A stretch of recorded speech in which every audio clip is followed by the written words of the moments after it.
ಈ ವಿಚಾರಕ್ಕೆ ಬರ್ತೀನಿ ಈಗ. ಯೋಗಿ ಆದಿತ್ಯನಾಥ್ ವಿಚಾರ. ಯೋಗಿ ಆದಿತ್ಯನಾಥ್ ಭಾರತ ಪಾಕಿಸ್ತಾನ ಅಂದರು, ಇನ್ನೊಬ್ಬರು ಭಾರತ ಮತ್ತು ಬಾಂಗ್ಲಾದೇಶದ ಬಗ್ಗೆ ಹೇಳಿದ್ದಾರೆ. ನೋಡಿ, 1942ರಲ್ಲಿ ಇದ್ದ ಸ್ಥಿತಿ ಪಾಕಿಸ್ತಾನದಲ್ಲಿ ಈಗಲೂ ಇದೆ. ಅಫ್ಕೋರ್ಸ್ ಕತ್ತೆಗಳನ್ನು ಮಾರಿ ದುಡ್ಡು ತರ್ತಾ ಇದ್ದಾರೆ. ನಾವು ಎಲ್ಲಿಗೆ ತಲುಪಿದ್ದೀವಿ? ಪಾಕಿಸ್ತಾನ ಅಷ್ಟೇ ಅಲ್ಲ, ಬಾಂಗ್ಲಾದಲ್ಲೂ ಅದೇ ಆಗ್ತಾ ಇದೆ. ಬಾಂಗ್ಲಾದ ಪರಿಸ್ಥಿತಿ ಕೂಡ ಸರಿ ಇಲ್ಲ, ಭಾಳ ಪ್ರಾಬ್ಲಮಲ್ಲಿದ್ದಾರೆ. ಬಾಂಗ್ಲಾ ಹಿಂದೂಗಳ ಬಗ್ಗೆ ಯಾರೂ ಮಾತಾಡ್ತಾ ಇಲ್ಲ. ಪರ್ಸೆಂಟೇಜ್ ಆಫ್ ಹಿಂದೂಸ್, ಅದಕ್ಕಾಗಿ CA ಬೇಕು, NRC ಬೇಕು. ಮೊನ್ನೆ ಕೂಡ ನಾನು ಹೇಳಿದೆ, ಪಾಕಿಸ್ತಾನದ ಹಿಂದೂಗಳು, ಬಾಂಗ್ಲಾದೇಶದ ಹಿಂದೂಗಳು, ಅಫ್ಘಾನಿಸ್ತಾನದ ಹಿಂದೂಗಳು ಎಲ್ಲ ಹೋಗಬೇಕು ಅವರ ಮೇಲೆ ಅತ್ಯಾಚಾರಗಳಾದಾಗ. ಇದಕ್ಕೆ ಒಂದು ಗ್ಯಾರಂಟಿ ಕೊಡ್ತೀನಿ ನಾನು. ಅಂಕಿಅಂಶಗಳ ಪ್ರಕಾರ 1947ರಲ್ಲಿ ಭಾರತದಲ್ಲಿ ಎಷ್ಟು ಮುಸ್ಲಿಮರಿದ್ದರು, ಎಷ್ಟು ಕಡಿಮೆ ಆದ್ರ ಜಾಸ್ತಿ ಆದ್ರ? ಪಾಕಿಸ್ತಾನದಲ್ಲಿ ಎಷ್ಟು ಹಿಂದೂಗಳಿದ್ದರು, ಕಡಿಮೆ ಆದ್ರ ಜಾಸ್ತಿ ಆದ್ರ? ಬಾಂಗ್ಲಾದೇಶದಲ್ಲಿ ಎಷ್ಟು ಹಿಂದೂಗಳಿದ್ದರು, ಕಡಿಮೆ ಆದ್ರ ಜಾಸ್ತಿ ಆದ್ರ? ಅಥವಾ ಮುಸ್ಲಿಮರ ಹೊರತಾಗಿ ಯಾವುದೇ ಜಾತಿ? ಬಾಂಗ್ಲಾ ಹಿಂದೂಗಳು ಇದೀಗ ಸಹಾಯಕ್ಕೆ ಅಂಗಲಾಚ್ತಾ ಇದ್ದಾರೆ. ಪಾಕಿಸ್ತಾನ ಒಂದು ದಿನ ಭಾರತದ ಭಾಗವಾಗುತ್ತೆ, ಇಲ್ಲ ಪಾಕಿಸ್ತಾನ ಸರ್ವನಾಶವಾಗುತ್ತೆ, ಒಡ್ದೊಡ್ದು ಹಾಳಾಗ್ಬಿಡ್ತಾರೆ. ಕಾಂಗ್ರೆಸ್ ದೇಶ ವಿಭಜನೆಗೆ ಕಾರಣವಾಗಿತ್ತು ಅಂತೇಳಿ ಕಾಂಗ್ರೆಸ್ಸನ್ನು ಮತ್ತೆ ಆರೋಪ ಮಾಡ್ತಾರೆ. ದೇಶ ವಿಭಜನೆ ಕಿಡಿಗೆ ದೇಶ ನಲಗಿ ಹೋಗಿದೆ. ಮತ್ತೊಮ್ಮೆ ದೇಶ ವಿಭಜನೆಗೆ ಅವಕಾಶ ನೀಡಲ್ಲ. ಅಂದರೆ ಈ ಜಾತಿ ಗಣತಿ ಆಗಬೇಕು ಅಂತೇಳಿ ರಾಹುಲ್ ಗಾಂಧಿಯನ್ನು ಪದೇ ಪದೇ ಹೇಳ್ತಾ ಇದ್ದಾರೆ ಮತ್ತು ಮ್ಯಾನಿಫೆಸ್ಟೋದಲ್ಲಿ ಕೊಟ್ಟಿದ್ದಾರೆ.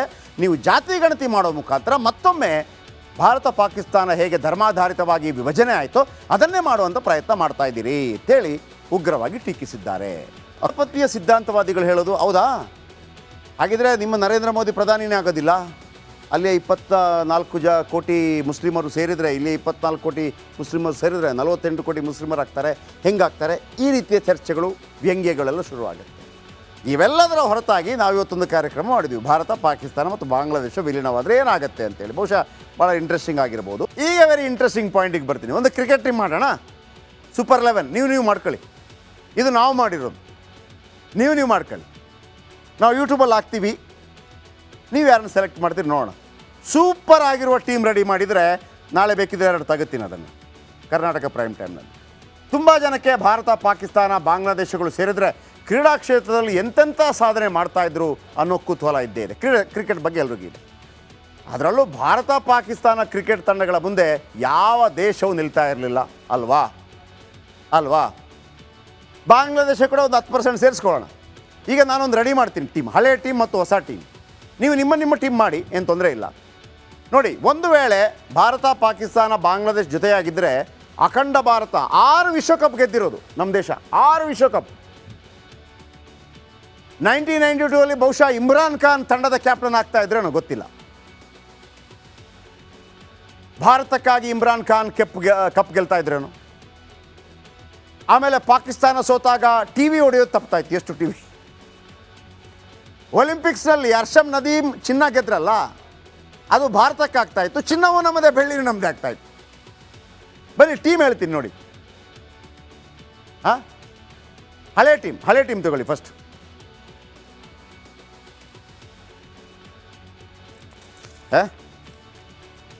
ಟೀಮ್ ತಗೋತೀನಿ ಈಗ. ನೋಡಿ ಏನಾಗ್ತಿತ್ತು, ಅದಾದ ಹತ್ರ ಬರ್ತದೆ. ಈಗಿನ ಟೀಮ್ ನೀವೇ ಗೆಸ್ ಮಾಡ್ಕೊಳ್ಳಿ. ಇದನ್ನು ನಾನು ನಿಮ್ಗೆ ಕೊಡ್ತೀನಿ. ಭಾರತ ಪಾಕಿಸ್ತಾನ 11, ನಿಮ್ಮ ಟೀಮ್ ರೆಡಿ ಮಾಡಿ. ನಾವು ಮಾಡಿದ್ದೀವಿ: ವೀರೇಂದ್ರ ಸೆಹ್ವಾಗ್, ಸೈಯದ್ ಅನ್ವರ್, ಸಚಿನ್ ತೆಂಡೂಲ್ಕರ್, ವಿರಾಟ್ ಕೊಹ್ಲಿ, ಇಂಜಮಾಮುಲ್ ಹಕ್, ಇಮ್ರಾನ್ ಖಾನ್, ಮಹೇಂದ್ರ ಸಿಂಗ್ ಧೋನಿ, ಕಪಿಲ್ ದೇವ್, ಸಕ್ಲೇನ್ ಮುಷ್ತಾಕ್, ಬುಮ್ರಾ, ವಸೀಂ ಅಕ್ರಮ್. ಇದರಲ್ಲಿ ಬೇಕಿದ್ರೆ ಶಾಹಿದ್ ಅಫ್ರಿದಿ ಸೇರಿಸ್ಬೋದು. ಇದರಲ್ಲಿ ತುಂಬ ಜನ ಇದ್ದಾರೆ. ಮುದಸರ್ ನಜರ್, ಜೈರ್ ಅಬ್ಬಾಸ್, ವಕಾರ್ ಯುನಿಸ್. ಇಂಡಿಯಾದಲ್ಲೂ ತುಂಬ ಜನ ಇದ್ದಾರೆ. ಸಿಕ್ಸರ್ ಸಿದ್ದು, ಗವಾಸ್ಕರ್, ಯುವರಾಜ್ ಸಿಂಗ್. 11 ಮಾಡಿ, ನೀವು ಮಾಡ್ಕೊಳ್ಳಿ. ಇದನ್ನು ಹಾಕ್ತೀನಿ ನಾನು. ನಿಮ್ಮ ಟಾಪ್ 11 ನೋಡಿ: ವೀರೇಂದ್ರ ಸೆಹ್ವಾಗ್, ಸೈಯದ್ ಅನ್ವರ್, ಸಚಿನ್ ತೆಂಡೂಲ್ಕರ್, ವಿರಾಟ್ ಕೊಹ್ಲಿ, ಇಂಜಮಾಮುಲ್ ಹಕ್, ಇಮ್ರಾನ್ ಖಾನ್, MS ಧೋನಿ, ಕಪಿಲ್ ದೇವ್, ಸಕ್ಲೇನ್ ಮುಷ್ತಾಕ್, ಬುಮ್ರಾ, ವಸೀಂ ಅಕ್ರಮ್, ವಕಾರ್ ಯುನಿಸ್. ಈಗಿನ ಟೀಮಿಗೆ ಇನ್ನೊಂದು ಟೀಮ್ ತೋರಿಸ್ತೀನಿ, ಇತ್ತೀಚಿನ ಟೀಮ್ ಹೆಂಗಿರ್ತಿತ್ತು ಅಂತೇಳಿ.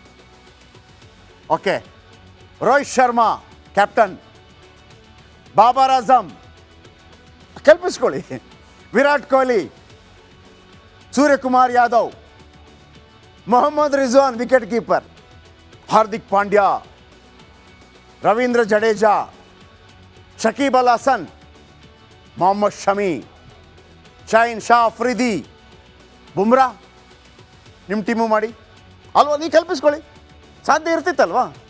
78 ವರ್ಷಗಳ ಹಿಂದೆ ಇದು ಹಿಂಗೆ ಇತ್ತಲ್ವಾ? ಸಾಧ್ಯ ಇತ್ತಲ್ವಾ?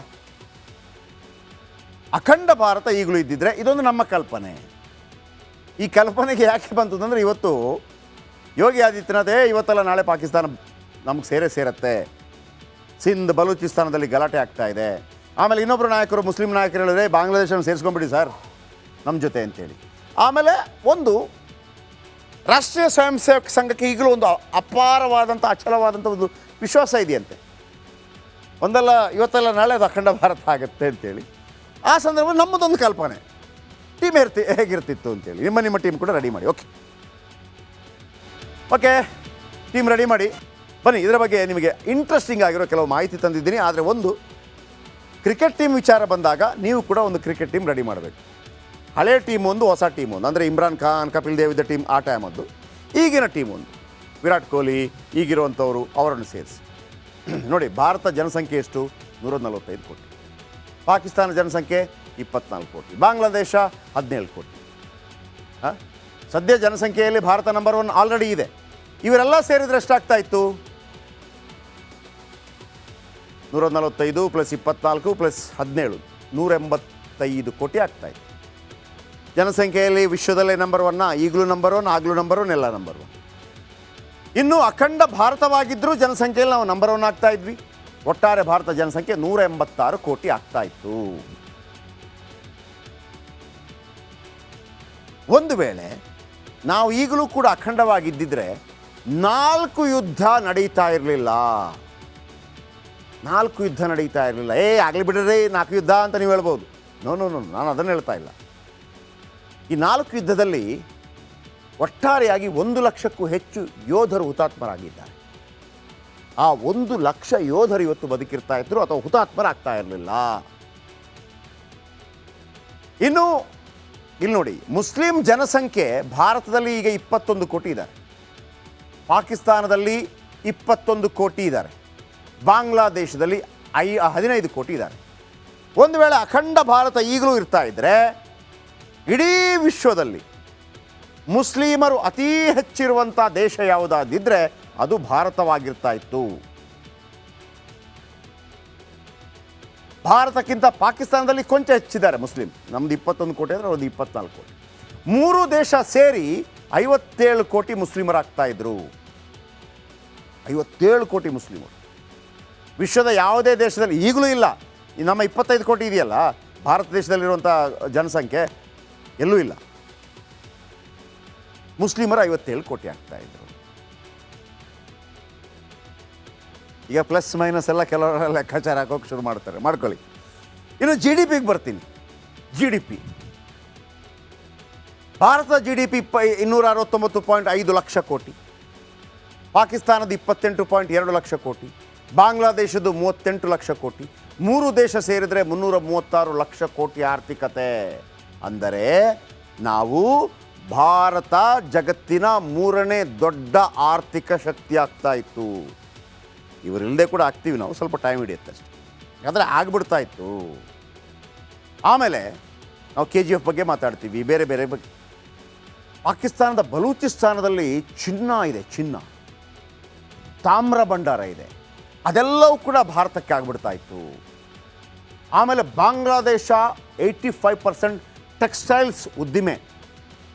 ಇಡೀ ವಿಶ್ವಕ್ಕೆ ಅವರ ಇಡೀ ಆದಾಯ ಇರೋದೇ ಟೆಕ್ಸ್ಟೈಲ್ಸಲ್ಲಿ, ಅದು ನಮ್ದಾಗ್ತಾ ಇತ್ತು. ಅಂದರೆ ಅಖಂಡ ಭಾರತದ್ದಾಗ್ತಾ ಇತ್ತು. ಜಗತ್ತಿನ ದೊಡ್ಡ ಟೆಕ್ಸ್ಟೈಲ್ಸ್ ಉದ್ದಿಮೆ ಭಾರತದ್ದಾಗಿರ್ತಿತ್ತು. ಭಾರತ, ಪಾಕಿಸ್ತಾನ, ಬಾಂಗ್ಲಾದೇಶ ಈಗಲೂ ಕೂಡ ಇಬ್ಬಾಗವಾಗದೇ ಇದ್ದಿದ್ರೆ. ಇನ್ನು ಸೇನೆ, ಅಮೇರಿಕಾ ಅದು ಇದು ಅಂತ ಹೇಳ್ತೀವಲ್ಲ, ನಮ್ಮ ಸೇನೆ ಹೆಂಗಾಗ್ತಾಯಿತ್ತು ಭಾರತ, ಪಾಕಿಸ್ತಾನ, ಬಾಂಗ್ಲಾದೇಶ ಸೇರಿದರೆ? ನೋಡಿ, ಭಾರತದಲ್ಲಿ 14.56 ಲಕ್ಷ ಸೈನಿಕರಿದ್ದಾರೆ. ಪಾಕಿಸ್ತಾನದ ಬಲ 6.54 ಲಕ್ಷ, ಬಾಂಗ್ಲಾದೇಶ 1.63 ಲಕ್ಷ. ಭಾರತದ ಸೇನೆ ಪದಾತಿ ದಳ ಅಂದರೆ ವಿಶ್ವದಲ್ಲೇ ನಂಬರ್ 1 ಆಗ್ತಾ ಇತ್ತು. ಅಂದರೆ ಭಾರತದಲ್ಲಿ 22.73 ಲಕ್ಷ ಸೈನಿಕರು ಇರ್ತಾ ಇದ್ರು. ಆಮೇಲೆ ಭಾರತ ಚೀನಾ ಯುದ್ಧ ಮಾಡಿದ್ದಿದ್ರೆ ಚೀನಾವನ್ನು ಆರಾಮ್ಸೆ ಹೊಡಿಬೋದಿತ್ತು ನಾವು, ಅಲ್ವಾ?